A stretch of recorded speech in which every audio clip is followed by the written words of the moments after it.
Et l'impact sur le marché immobilier de cette élection d'Emmanuel Macron, c'est Henri Buzicazo qui va essayer de nous le faire entrevoir. Bonjour Henri. Bonjour. Elles sont ambitieuses, les mesures, les promesses d'Emmanuel Macron en matière de logement ? Alors, un point positif déjà, c'est que les Français ont élu un candidat, un président qui a un programme. On a beaucoup reproché aux candidats au pluriel d'être très silencieux sur le logement. On ne peut pas lui faire ce grief. Il y a un véritable programme, il est complet. Alors, il y a des impasses, il y a des silences, il y a des choses qui ne sont pas chiffrées ou qui le sont peut-être approximativement et qui pourraient compromettre leur mise en œuvre. En attendant, il y a une pensée. Et cette pensée, elle tient à quelques idées fortes. La première, c'est de soutenir l'offre, c'est-à-dire la construction. Et il y a des silences sur le soutien de la demande, c'est-à-dire les mesures comme le prêt à taux zéro ou le Pinel, qui viennent solvabiliser la demande. On n'en parle pas. Il n'a pas promis de les poursuivre, ces mesures ? On peut imaginer qu'on n'y touchera pas. Il y a eu des propos sur le sujet, mais dans ce qui a été écrit formellement, on parle surtout de soutenir la demande, de booster la construction, avec une grande nouveauté, il n'y a pas d'objectif quantitatif. Et même, le candidat se méfiait des fameux 500 000 logements. On vit sur cette idée, cet idéal depuis 15 ans, sans savoir si on en a besoin.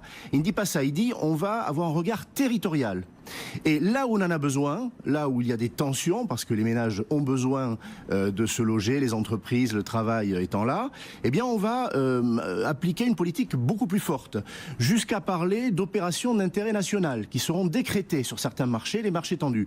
Il a raison, parce que le vrai problème aujourd'hui, c'est moins le manque de logement que la cherté du logement. Et le manque sur certains marchés. Il y a des marchés où on n'a pas de problème pour se loger. Les Français le savent et là on n'en parle pas. Et donc ce qui est intéressant, c'est que malgré la bonne santé du marché immobilier, il décèle qu'il y a des soucis. Il y a des soucis sur les marchés tendus. On le voit bien, les prix sont en train de remonter à Paris, en région parisienne, dans d'autres grandes villes. Et c'est un indice que ça ne va pas bien, malgré des chiffres de production qui sont très élevés. En quoi ce qu'il propose peut-il régler ce problème-là ? Alors, ce qu'il propose peut régler le problème parce que jusqu'à présent, on n'a pas eu de regard assez précis sur les marchés. Ça veut donc dire aussi qu'il faut une confiance dans les élus locaux. Alors là, il roule entre deux bords, pour parler comme les marins. C'est-à-dire qu'il dit on va regarder localement, on va transférer sur ces marchés-là les permis de construire à l'intercommunalité pour éviter le malthusianisme, un maire qui veut pas, un autre qui veut. Voilà, on fait une opération de synthèse. On enjambe les maires. À l'échelon de l'intercommunalité, on enjambe les maires en quelque sorte, mais ils sont associés également bien sûr à la décision collectivement. Il y avait de ça dans la loi Allure, au passage. On a commencé à enfoncer un coin, c'était Cécile Duflot. Il va plus loin. Il dit on va aller jusque-là, on va aller vers l'intercommunalité pour la construction. Et il dit aussi, là où ça ne marchera pas, l'État fera. C'est-à-dire qu'on reprendra la main sur les permis de construire. Là, on est entre décentralisation à fond, appréciation des besoins, bonne volonté des maires, incitation, et puis sanction et recentralisation, là où ça ne fonctionnera pas. Ouais. Ce qui limite quand même aussi la construction, même si elle repart depuis quelques trimestres, sont les normes extrêmement poussées. Là-dessus, est-ce qu'il souhaite assouplir le cadre ? Des propos très clairs. Il dit gel des normes pendant 5 ans. Gel des normes. Ça veut donc dire, l'Europe a été très débattue depuis une quinzaine de jours et auparavant, qu'il est prêt à ferrailler avec l'Europe qui, rappelons-le, est à l'origine d'à peu près une norme sur 2. Il y a 6000 normes de construction qui pèsent sur un promoteur ou un constructeur de maison aujourd'hui, la moitié viennent de l'Europe. Ouais. Mais quand on dit gel des normes, ça ne veut pas dire annulation des normes, ça veut juste dire gel des normes à ce qu'elles sont aujourd'hui, pas de nouvelles normes en plus. Ça ne veut pas dire dégradation de la qualité, ça veut dire qu'on ne va pas en rajouter, alors que pour la question énergétique, tous les 3 ans, 4 ans, on en rajoute. On arrête ça. Ça veut dire peut-être aussi dégraisser. Il a évoqué également l'allègement des normes. Il a aussi dit que sur ces territoires où les besoins seraient très forts, on allait simplifier les procédures, accélérer les délivrances de permis de construire et sanctionner plus fort également les procès qui sont faits pour bloquer les projets. Ce que vous entendez là du programme d'Emmanuel Macron en matière de logement, de construction, Jean-Pierre, vous dites que ça peut porter le secteur aussi en bourse nous en ce moment, c'est un de nos secteurs. c'est notre secteur préféré, la construction. Oui, absolument, ouais. Absolument. Ouais. Ça, on y tient. Est-ce que je peux refaire 30 petites secondes sur la bourse, parce que je voudrais rappeler quand même au président Macron ce qu'il a dit déjà, mais si on veut ramener vraiment le français vers la bourse, moi je vois 3 solutions. Il y a 3 choses à faire. La première chose, c'est de simplifier un petit peu toute la paperasserie qui est néfaste aussi bien pour les professionnels que pour les particuliers. Ça se retourne contre eux, on veut les protéger, mais en fait on complique trop les choses et il faut simplifier ça. La deuxième chose, c'est la fiscalité qu'il faut revoir parce qu'elle est quand même un petit peu trop dure sur les valeurs mobilières. Et la troisième chose, c'est mon fameux CAC 40 qui est hors dividende à l'heure actuelle à 5004. Eh oui, rions, mais il est à 10 000... Non, on rit pas. La semaine dernière, on en parlait encore avec Jean-François Fillat. Il est à 10 750 en ce moment, c'est-à-dire qu'en 30 ans, il y a juste 30 ans, on peut dire aux gens qui ont acheté 1000 euros de valeur mobilière, ils ont 5004 d'après le CAC qu'on leur dit, mais en réalité, ils en ont touché 10 800. Et ça change carrément les choses. Est-ce que peut y avoir des arbitrages justement pour faire une passerelle entre vos deux mondes? C'est fiscalement, parce que l'histoire de l'ISF, de l'impôt sur la fortune immobilière, est-ce que vous le plébiscitez, Henri? Est-ce que vous le redoutez aussi? Est-ce qu'il pourrait y avoir, selon vous, des arbitrages et qui réjouirait Jean-Pierre de voir finalement des fortunes sortir de l'immobilier? Non pas que l'impôt soit augmenté sur l'immobilier, mais comme il sera de facto diminué sur l'économie productive, de voir des fonds quitter le monde immobilier pour retourner sur le monde mobilier et donc venir gonfler les flux de Jean-Pierre à vos dépens. Bon, même si ça m'agréerait de faire plaisir à Jean-Pierre Gaillard, j'ai tout le respect du monde, je pense que ce risque existe, qu'il faut le contenir. Je pense que le candidat Emmanuel Macron, le président Macron, est allé vite en besogne en parlant de l'immobilier comme d'une rente et en disant qu'il était normal de faire peser l'ISF sur ce seul vivier d'actifs et pour alléger le reste. Je pense qu'il faut regarder de plus près. Non, on ne peut pas dire, parce qu'ailleurs dans son programme, il rend hommage aux investisseurs. Il veut qu'on achète des logements lorsqu'on est un investisseur privé pour louer. Et il veut réorienter les investisseurs institutionnels vers le résidentiel. Et donc il ne peut pas dire que le logement locatif soit une rente non productive. Il ne peut pas dire que la résidence principale, puisqu'il est même prêt à maintenir cet abattement de 30% aujourd'hui, est un actif sur lequel il faut faire peser un impôt de sanction. Je pense que là, il y a une réflexion à mener. Elle n'a pas été menée.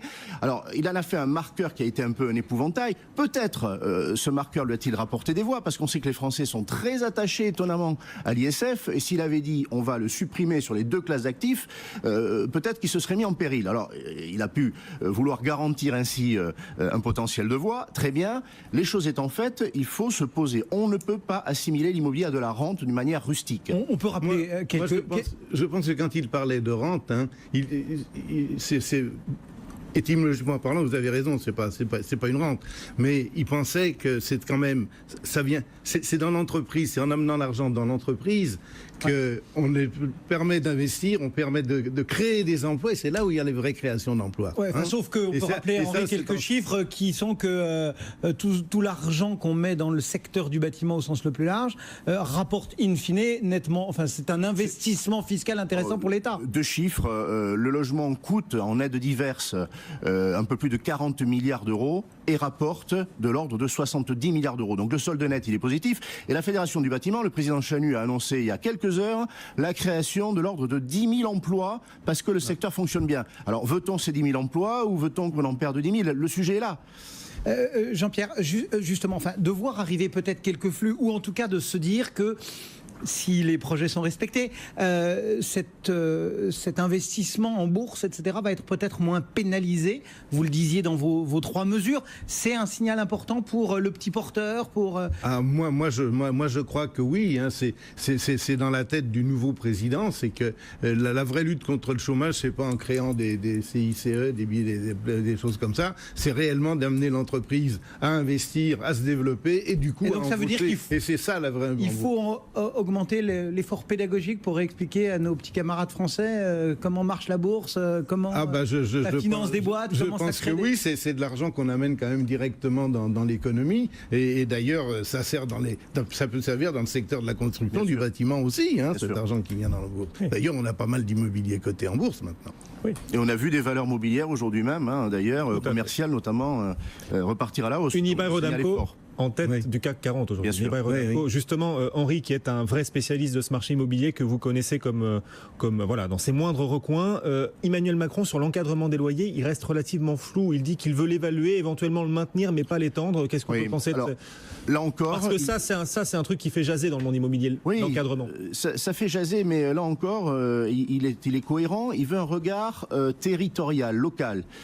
C'était accessoirement le propos de Manuel Valls quand, arrivé à Matignon, il a voulu détricoter la loi Allure sur ce point. Il a dit, on va voir ce que veulent les élus, parce qu'ils sont les mieux placés, à l'aide d'observatoires, qui désormais doivent se créer partout sur le territoire, pour dire s'il faut encadrer ou pas. Je crois qu'il y a une grande prudence.